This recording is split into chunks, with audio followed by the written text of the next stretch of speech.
Alrighty. Welcome back to Lunch Chat with Jim and Jason. Yeah, and speaking of lunch chat, although I had some avocado toast for breakfast, because I bought avocados were cheap at the grocery store, as Okay. everything else is like, it's like here's $9 for a thing of butter. Like avocados were super cheap, so I bought like 8 of them, thinking, okay, they'll mature over time. Nope, it's went to bed one night. They were all too hard to cut up, and then woke up in the morning. It's like, oh, if we don't use these all up, they're gonna go bad. Bad. That's the way avocados go. So anyway, but I'm excited because lunch today I'm doing another experimentation iteration on my quest for the ultimate homemade hoagie And sandwich. that's what I So wanted to hear about. yeah, when I was gonna do it yesterday, but man, yesterday my calendar was Wednesdays are usually ugly. Thursday this week for some reason was ugly, and just I couldn't get to it yesterday with so many meetings. So today I have one roll left. I was able to protect one roll from my batch that didn't get in, and so I'm gonna put the sandwich together. I'll throw up a photo for you on Slack. Yeah, do it. So we'll see how it goes, and then probably make some more rolls this afternoon. So the roll is, I mean, it's not as good as the commercially available rolls that you sent me, which are incredible, but it's getting close enough, I guess, for me, in Mhm. that I can make it, and I can make it in 3 or 4 hours. 3 or 4 hours, have some rolls ready. Nice. So now it's coming down to just finalizing the tweaking on the roll. I think there's a couple slight adjustments, and now it just comes down to assembly of the sandwich. hmm And And like we there's discussed yesterday, there's an art yeah, to it. there's an art to it. And after you and I talked, I went onto the YouTube, and there are lots of people that talk about the art of assembling a sandwich. That it's like you can start with the same raw ingredients and have two different people put it together, and it's two completely different sandwiches with the exact Yeah. same ingredients. hmm So Yeah. So people who've only been to the chain places and never any of like the corner deli kind of places, you don't know what you're missing out on. And I say that from experience because you, I was telling you yesterday, like when I was in yeah. college, I worked for my uncle for a year or 2 years, sorry, 2 years when he owned a deli, like a small little neighborhood deli. And there's an art to it. Man, that there really is. And it brings me back to my time at Omniture.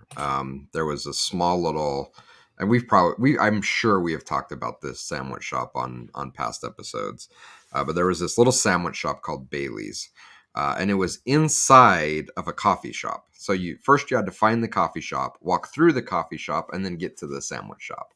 And just this little hole in the wall, maybe 6 tables, and always incredibly busy. It's the guy, the owner, who's the eccentric owner, who you'd walk in, he's like, oh, hey Jason, are you having that? And then he would list off exactly the sandwich that you order and how you like it. I'm like, how do you remember all this? hmm But just sitting there eating that sandwich was an incredible experience. And then I'm like, why can't I get this anywhere else? It's not like he's got his own, like he was buying the buns from a bakery.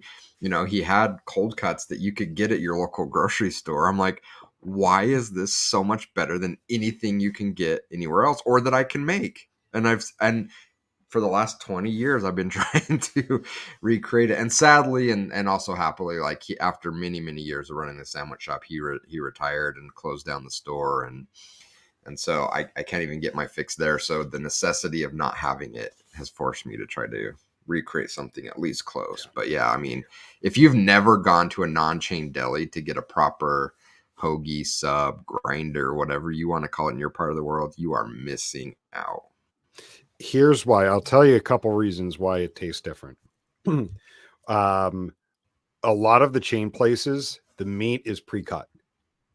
So it arrives at the Mm, location already cut, already sliced in between wax paper, because then this way they can crank out the sandwiches much faster. It yeah. becomes much more of the assembly line.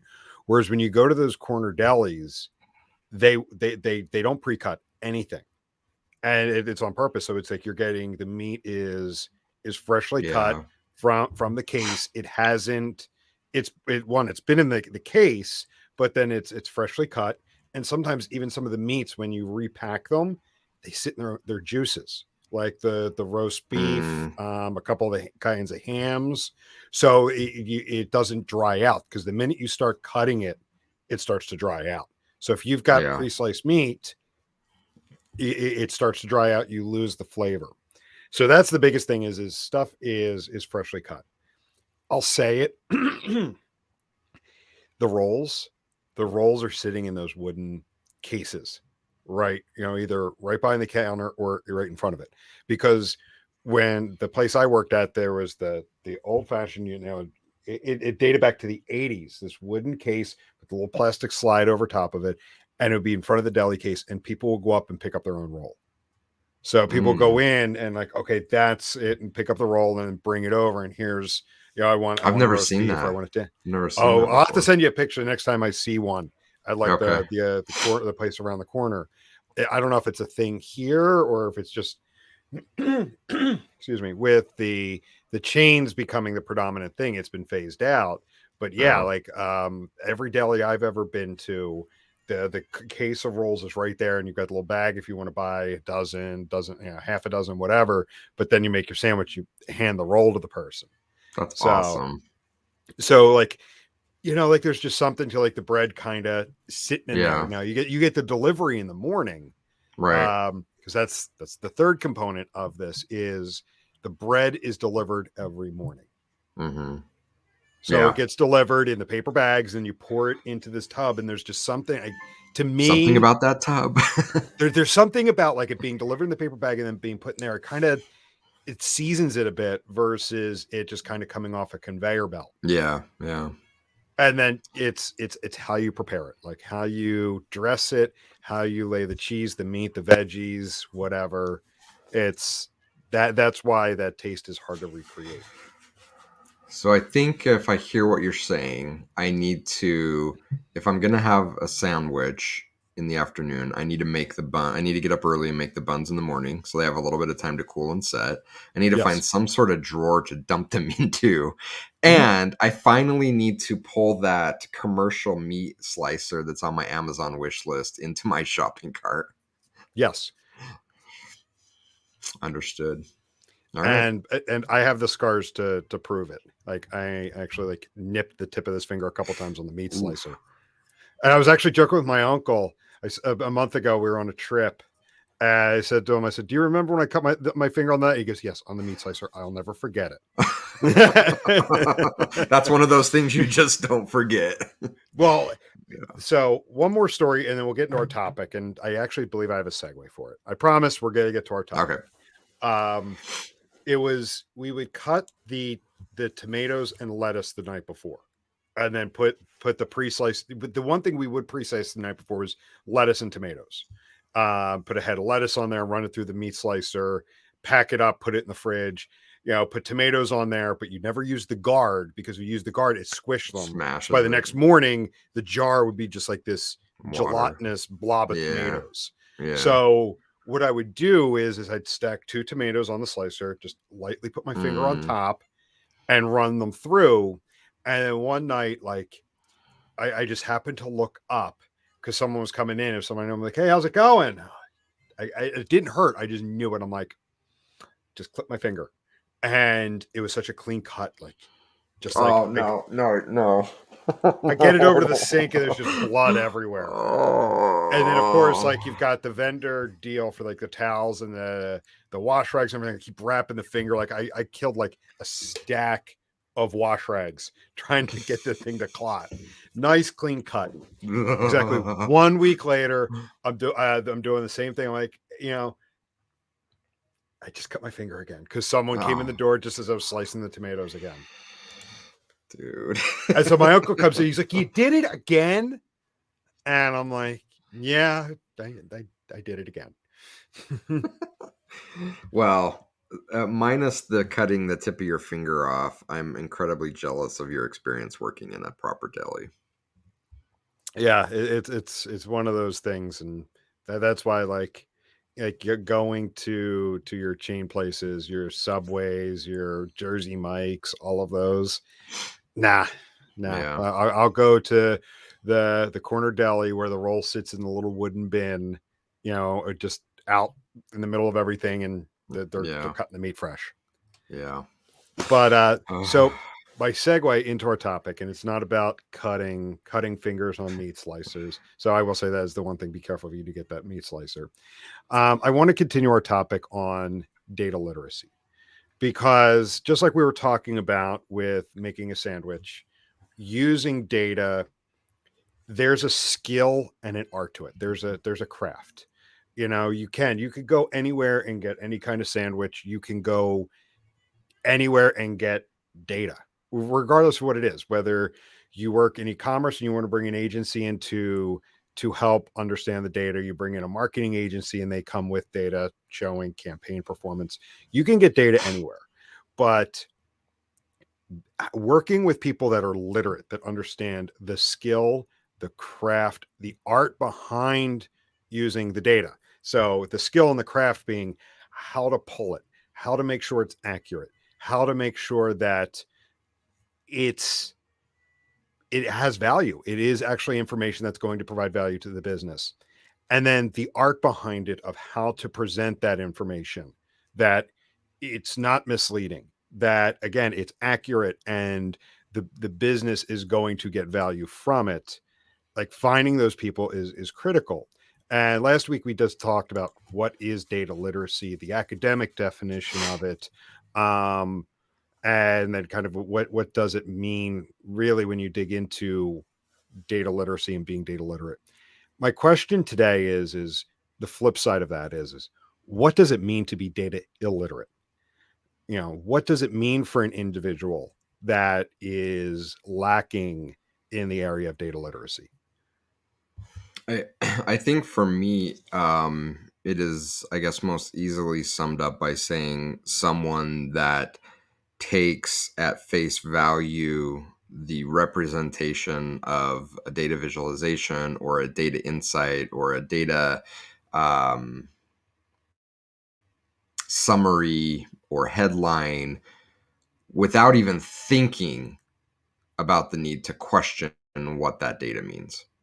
And maybe that isn't as concise as I had heard that in my head, but it goes beyond. I think there's a large group of people that struggle to understand data, but at least there's a process going on in their head where they're saying, well, does that make sense? But they may not have the tools to understand if it actually makes sense or not. Those people are on a path to becoming highly data literate. The data illiterate are people that don't even know or don't even have that kind of thought process triggering in their head that a number, a metric, an insight um, should even be questioned. And so I think because of that, we see so many news publications, influencers on Twitter, or LinkedIn, or Facebook, um, cable news channels. They misuse data, and they know they can do it because they know people aren't even going to have that filter that says, "Wait a minute, is that right? I don't know if that sounds right or not." Yeah, I think that is actually very, very concise. The idea of not even questioning it. And I like how you worded it as like just taking something at face value. I've been talking with the team here, a couple folks on the team, and that topic has come up in discussions around working with clients. And the way I phrased it to them is get to the question behind the question. So a client comes and says, how can I do X? And I mean, it's one thing to say, okay, you could do X this way. The better thing to do is, well, what are you trying to get at? Because that's going to surface. Is X the best way to do it? Is there another way that's even better to get what they're getting at? Or is X the completely wrong way to go? But again, and this is no fault of the person asking.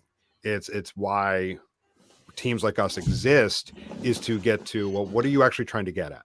Because you may have read X is the best way to do it, or people have found success using X, but that's not really the way to go. Yeah, and that's why data literacy is so critically important. I mean, obviously, if you're in an analytical role, it should be assumed. It should be, that should be the foundation that you work from. But You would think. real, you would hope, you would think. But Yeah. really, any role, it's important to have a level of data literacy, because it doesn't matter what role you're in, data is part of your job, whether you can see that or not, whether you want to admit that or not. I was talking with a group of graduate students last week at East Tennessee State University, and I created a scenario for them in which they role played across a lot of different teams.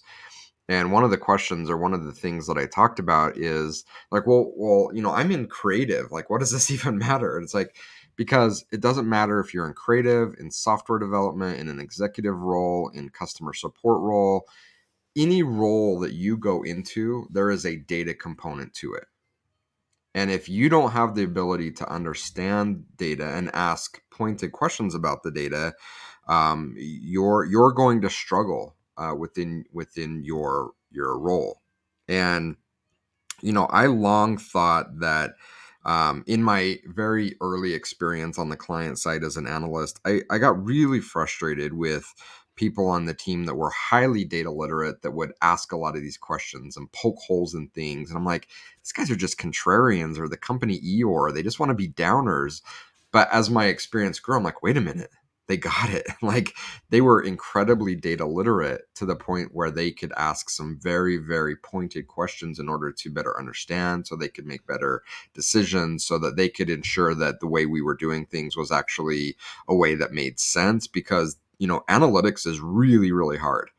And it's really hard because it's not an exact science. There's a lot of art to what we do. And I think I've used the analogy of the analyst knife when it comes to being an analyst. As an analyst, as an implementer, the power you wield is incredible. How you swing that knife, going back to how we started this conversation, you can start with the same set of data. You can start with the same set of ingredients, deli cuts and cheese, but the way that you slice it and put it together is absolutely going to change how that sandwich tastes. The way how you slice the data, the way how you put it together is absolutely going to change how that data looks and the story that it tells. And so, we have a lot of power, and by just taking everything that is done at face value, whether it's how the data was collected, or how it was sliced, or how it was combined, is to do a huge disservice to the complexity of this craft that we work in. And so, asking those questions to better understand, how was this data collected? What decisions did you make in determining how to create a segment to look at a subset of that data? Did you do anything different in how you summarize this data before you presented it to me? Those are questions of incredibly highly data literate people. Again, then the opposite side of that spectrum is, oh, well, Jason said that orders went up 2%, so that must be right. I don't, maybe. First, I love that you brought the opening story back in. The It just opening worked so story, well. it did. It did. So I love that fact. But like, as you were talking, the one thing I kept thinking of is um, marketing agencies, um, and companies that just take what their marketing agencies say as far as performance, especially agencies that get paid on performance, Mm-hmm. that just take them at their word. I've seen countless companies just take their agency at their word, that this is what we drove, this is the performance of our campaign, this is the revenue associated with it, this is how much you owe us. And like, because one of the questions I had as part of this is, what does that mean for being data illiterate? What does that mean for that person in their career and the future of their career? um you think about it right there. If you're just taking your marketing agency's word for it, you're opening yourself up for being taken to the cleaner. True. And there's a well, I don't even want to call it an upside, but there is an employability factor to it, which is sadly true.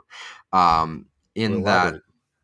yeah. So I think obviously from the outside. So if I'm a marketing agency, if I'm a vendor, if I'm selling you something, it is to my advantage to find people like that because I can take advantage of them. And so I can and I will use them to, take advantage of them to separate them from the money that they control for their company. But sadly, it's also true inside of companies to a certain extent that those that have a certain level of skill but have shown that they can be manipulated and taken advantage of often aren't fired or let go because they are prime workers within an organization in which they can be taken advantage of by others in the organization to fulfill their will and their desire to rise in the organization. So you become the type of employee that is kept around because of your incompetence, because you're more easily manipulated to get me my bonus and my raise, if that makes sense. Yeah, it makes total sense. And I didn't even think of that coming in because like and maybe this is my imposter syndrome speaking. Like when I was thinking about this topic, all I could think of is at some point you're eventually going to get found out. That, you because I do have maybe, and it's a bit of a caricature, based on experiences over my career, but like this vision of this kind of person. They live in all kinds of agencies. I've run into them multiple times where they know how limited they are when it Hmm. comes to understanding data. So they're bombastic. They're loud. They shout down others, and it works for a period of time. But then I guess it, again, it's me. Like, aren't they eventually going to get found out that they don't know as much as they scream that they know?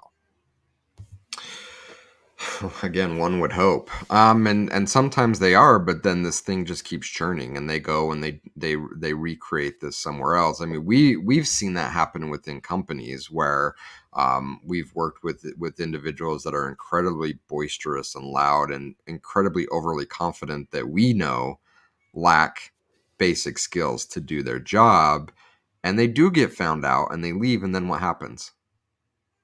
They go somewhere else and create the con all over again. Yeah, And true. so yeah, it's just it's a sad reality of how it works is there are people that know that that's the con they're playing and they're able to bounce around and around and someone will employ them and they'll keep moving up. But I think the vast majority just don't know what they don't know, and it's not that they're trying to con organizations. It's that they're just in a place where they're easily manipulated and taken advantage of because their lack of experience, and they're kept around and they're promoted because they're easy to take advantage of to fulfill someone higher up in the organization's goals to get more power, get more money, fill in the Hmm. blank. Yeah. Um, so I mean that being the individual, how does a lack of data literacy impact the people around that person? Well, it depends on the role they're in. They can either become part of the problem, or they can struggle with how to rectify the problem. And I think, all too often, especially in a place where there's a lack of leadership, or there's toxic leadership that is by design making and taking advantage of these people. If that's a role that you're around, sometimes it's hard not to get sucked into that kind of whirlpool that's happening around them, and now all of a sudden you become a target as someone that the organization can take advantage of. And for those, especially if we're talking data specific roles, highly data literate people, it can be incredibly frustrating, because now you're in an organization where the work of others, their incompetence around data, again, could be a reflection on you. Now, is it my job to mentor and help this person? Do I just stay out of their wake so I don't get pulled into the whirlpool? It can be incredibly, incredibly challenging, and especially if these people are in a position to control budgets. And you brought up the example of the marketing agency, and I don't want to use a broad brush to paint them all the same way, but man, I've seen so many over the years that are highly manipulative of their clients. And I think this is a huge reason why we have such pixel wastelands with these third party marketing pixels. It's like, we have the basic data you need to measure the effectiveness of the campaign. Why are we going and jumping through all these hoops to give you your own unique data stream? Well, that's because they've perfected the art of manipulation, of manipulating the data to look better than they are, which creates better paychecks for them. But if you're around that person that is controlling that budget and saying, oh yeah, well, they said that, we did this and the return on ad spend was 40%, so it's true. Now everyone else around you that is trying to prop up a profitable company has a harder job to do if that number in fact isn't true, because you're now kind of digging from a lower position to try to get out of this hole that was dug around you for no fault of your own. Yeah, and like your point there was around the analyst side, but thinking from the architecture side, especially like the visual that the words pixel wasteland creates. I think of the same thing. It's yeah, a team comes in and says we need to deploy these pixels, and no one asks why. Yeah, What's the everyone says, purpose? oh, okay. Okay. Oh, and by the way, we need it done tomorrow. Well, that's gonna be. I'll drop everything and do that. Yeah. What? Why aren't Hmm. we even stopping to saying why? Yeah. Yeah. No one asks, well, why do we need this? And like the impacts there of not asking why, and the theme that we're just developing with this conversation when it comes to data literacy, it's not necessarily a specific skill set or how to use specific tools. It all comes back to asking one question: why? Hmm. Right? Well, two. Let's say two. Why and what's the purpose? So, kind of going back to what I was saying is when on the architecture side, the site maintenance side, the data collection side, not even the data usage, when you have teams coming in and just saying, well, we need this tag deployed. We need this tag deployed. No one asks why. What's the purpose of it? What does it do? Do we already have something that can provide it? Or there's duplication of effort here in that we don't need this entire tag deployed. Or the best yet is when teams come in and say, here's our tag and here's our data layer without even investigating what the site has in place. And again, when you have people that don't ask why or what's this doing, they go and that's when you have like three different tag managers on a website. Hmm. Like you'll have Adobe Launch, you'll have Google Tag Manager, and you'll have some kind of marketing tag which has basic container functions on there. And no one's asking what each of those things is doing and why are we using more than one. Yeah, and I'm not saying that increasing data literacy will fix all those problems, but it will go a long way in addressing those problems. And I think the lack of data literacy, even within analytics teams within organization, is a contributing factor, a direct contributing factor to why this is happening. And it's happening because we lack the trust in our ability to read and understand the data in order to provide an informed direction to our business partners. And because we lack that literacy, what ends up happening is our business partners steamroll us. And I've heard from so many architects and implementers where I've gone in and talked to them and say, why are you running Launch, Telium, and Google Tag Manager on a site and you're running 200 third-party marketing pixels, half of which were from campaigns back in 2014? Why are you doing this? And it saddens me to hear that many of their responses are, well, I push back a little bit, but honestly, I'm just tired of getting yelled at, so I just do it. And I think that being yelled at, being talked down to, a big driver of that is lack of data literacy. So I don't want to put all of the blame on a toxic marketing organization or toxic leadership coming in and yelling at you to deploy third party pixels. Yeah, that's happening, and that sucks and shouldn't happen, but that's happening because we allow it to happen by our lack of data literacy. The stronger we are, the more data literate we are, the more confident we are that we understand what is best, and how to have those discussions, creates a much more level playing field when we talk about a lot of those things, especially from an architecture perspective. But when we lack it, when we lack the confidence to have those discussions, we put ourselves in a position to be talked down to. So we get yelled at to deploy the tags, to the point where we're like, you know what, this is just a job, man. Just I'm just going to deploy the tag and go home. I'm just tired of being yelled. I don't really care what it's doing. And that, Mhm. that's a sad place to be for everybody. Mhm. Yeah, I mean, I've seen it time and time again, and I could think back to early in my career, the pressure of, and it's sometimes not even being yelled at. It's applying pressure in other ways, because it is a very real thing when it's you know, this very manipulative of, we just need you to get this done, or our campaign can't go live.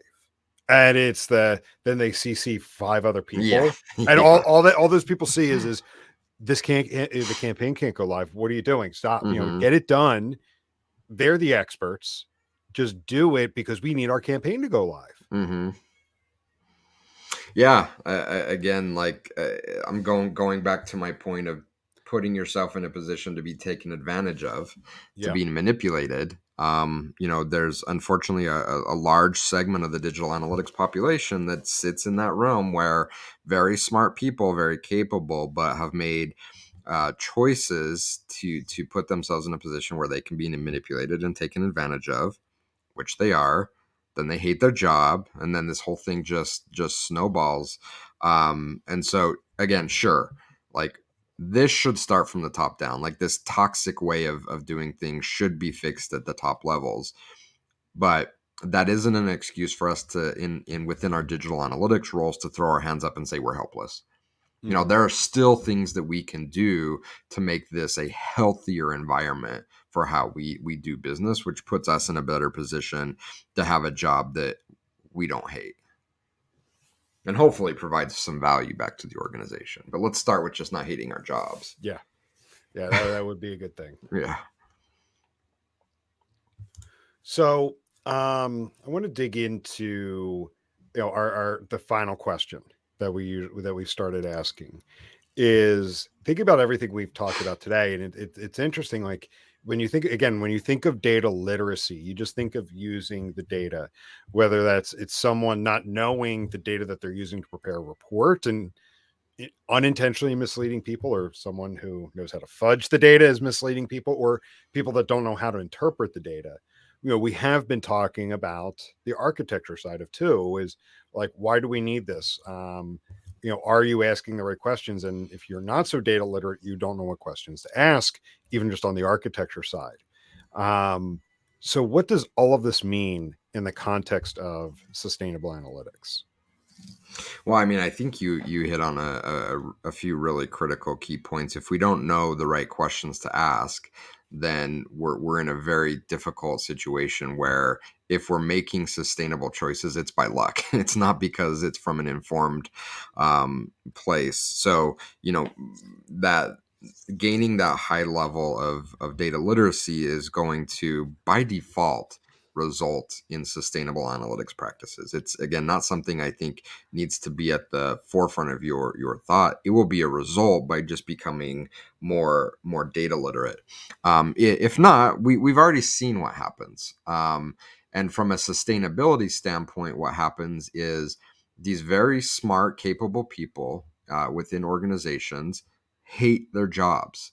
And when they hate their jobs, they half-ass it. So by default, whatever it is they're creating from a data capture report, it's going to degrade, because they just don't care anymore.